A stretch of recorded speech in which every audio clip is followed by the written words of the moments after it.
थुंग थुंग कंधे पर बोरा लटकाए दिन भर गलियों में भटकता रहता। इधर उधर पड़ी प्लास्टिक की बोतलें और पुरानी चीजें उठाता रहता। फिर शाम को उन्हें बेचकर 2 वक्त की रोटी कमाता। थुंग थुंग अपनी बीवी और बच्चे के साथ एक टूटी हुई झोपड़ी में रहता था। गरीबी इतनी थी कि कभी कभी नमक रोटी भी नसीब नहीं होती थी। भूख मिटाने के लिए पेड़ों के पत्तों का सहारा लेना पड़ता। फिर भी थुंग थुंग ने कभी चोरी का सहारा नहीं लिया। एक दिन थुंग थुंग थका हारा श्मशान के पास बैठा था। शाम ढल चुकी थी और हवा में जले हुए लकड़ों की बू थी। तभी उसे मिट्टी के नीचे से हल्की सी रोशनी चमकती दिखी। वह धीरे से उठा और मिट्टी खोदने लगा। कुछ ही देर में उसे जमीन के अंदर से एक पुराना सा लोहे का घंटी वाला दिया मिला। जैसे ही उसने उसे उठाया, एक भारी आवाज गूंजी, जो भी इस दिए को जगाएगा उसकी हर इच्छा पूरी होगी, लेकिन बदले में उसकी सबसे प्यारी चीज चली जाएगी। थुंग थुंग का दिल जोर जोर से धड़कने लगा। वह मन ही मन सोचने लगा, सबसे प्यारी चीज मतलब क्या? वह घर लौटा और बीवी को सब बताया।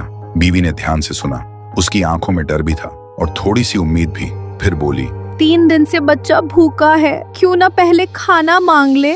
थुंग थुंग ने कांपते हाथों से दिया जलाया और धीरे से बोला, हे दिए, मेरे भूखे बच्चे के लिए अनाज दे दो, बस पेट भर खाना दे दो। अचानक पूरी झोपड़ी अनाज और रोटियों से भर गई। बीवी खुशी से रो पड़ी। लेकिन उसी रात थुंग थुंग ने देखा उसका बच्चा चुपचाप कोने में बैठा है और उसे पहचान नहीं रहा। सुबह तक बेटा उसका नाम भूल चुका था।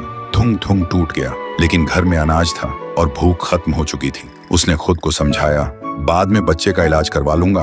फिर उसने सोचा, एक और बार इस्तेमाल कर लेता हूँ। इस बार उसने मांगा, हे दिए, पक्का मकान और दुकान दे दो। पलक झपकते ही टूटी झोपड़ी की जगह एक सुंदर पक्का घर बन गया और बगल में भरी हुई दुकान खड़ी थी।